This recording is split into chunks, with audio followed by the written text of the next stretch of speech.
ఈ మధ్య కాలంలో బస్సు ప్రయాణాలన్నా ట్రైన్ ప్రయాణాలన్నా ఏ ప్రయాణమైనా సరే రిస్క్తో కూడుకున్నట్టుగా ఉంది. అయితే రీసెంట్గా బస్సు ప్రయాణాలు ఎక్కువగా డేంజరస్గా మారిపోతున్నాయి. ప్రాణాలను అరిచేతిలో పెట్టుకొని మరీ బస్సు ప్రయాణాలను కొనసాగించాల్సిన పరిస్థితి నెలకొంది. అయితే రీసెంట్గా విశాఖపట్నంలో 130 మంది ప్రయాణికులతో వెళ్తున్న ఆర్టీసీ బస్సులో మంటలు చెలరేగి భారీ ప్రమాదం తప్పింది. ఈ ఘటన శుక్రవారం ఉదయం విశాఖపట్నంలోని కూర్మన్నపాలెం నుంచి బయలుదేరిన బస్సులో చోటు చేసుకుంది. అప్రమత్తమైన డ్రైవర్ ఆటో డ్రైవర్ సాయంతో ప్రయాణికులందరినీ సురక్షితంగా బయటకు దించగలిగారు. ప్రమాదానికి కారణం సహాయక చర్యల గురించి కూడా తెలుసుకుందాం.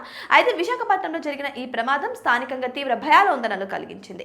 బస్సు అక్కయ్యపాలెం శాంతిపురం హైవే వద్దకు చేరిపోగానే మంటలు ఒక్కసారిగా చెలరేగాయంట. బస్సు వెనక వస్తున్న ఒక ఆటో డ్రైవర్ మంటలను గమనించి వేగంగా బస్సు వద్దకు వచ్చి డ్రైవర్ను అప్రమత్తం చేశారు. వెంటనే డ్రైవర్ బస్సును పక్కకు ఆపి ప్రయాణికులందరినీ త్వరగా కిందికి దించేశారు. దీంతో పేరు ప్రమాదం తప్పింది. ఈ ఘటనలో ఎవరికి ఎలాంటి ప్రాణ నష్టం జరగకపోవడంతో అందరూ ఊపిరి పీల్చుకున్నారు. మంటలు చెలరేగినప్పుడు బస్సు ట్రైన్లు భారీ శబ్దంతో పేలిపోయాయి. ఈ ఘటనతో హైవేలో ఒకవైపు ట్రాఫిక్ పూర్తిగా నిలిచిపోయింది.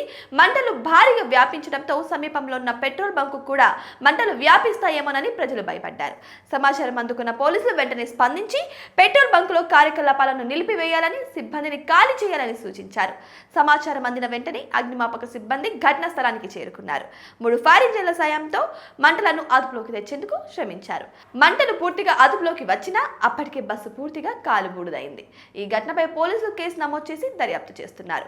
బస్సులో మంటలు చెలరేగడానికి గల కారణాలను అధికారులు పరిశీలిస్తున్నారు. బ్రేక్ డ్రమ్ వేడెక్కడం వల్ల ఈ ప్రమాదం జరిగి ఉండవచ్చని ప్రాథమికంగా భావిస్తున్నారు.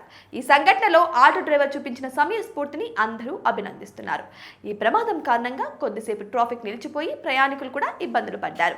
ఏదేమైనా సరే ఈ ట్రాఫిక్ నిలిచిపోయినా పర్లేదు కానీ ప్రాణ నష్టం జరగకుండా ఉందని అందరూ ఊపిరి పీల్చుకున్నారు. మరి ఈ వీడియో గురించి మీరేమనుకుంటున్నారు? నిజంగానే ఇటువంటి దారుణాలు రోజు రోజుకు పెరిగిపోతున్నాయి. మరి వీటి నియంత్రణకు ప్రభుత్వం తీసుకోవాల్సిన చర్యలు ఏంటి, అసలు తీసుకోవాల్సిన జాగ్రత్తలు ఏంటి అన్న విషయాల గురించి మీరు మాతో షేర్ చేసుకోండి. ఇటువంటి మరిన్ని ఇంట్రెస్టింగ్ అప్డేట్స్ కోసం మా ఛానల్ని సబ్స్క్రైబ్ చేసుకోవడం మాత్రం అసలు మర్చిపోకండి.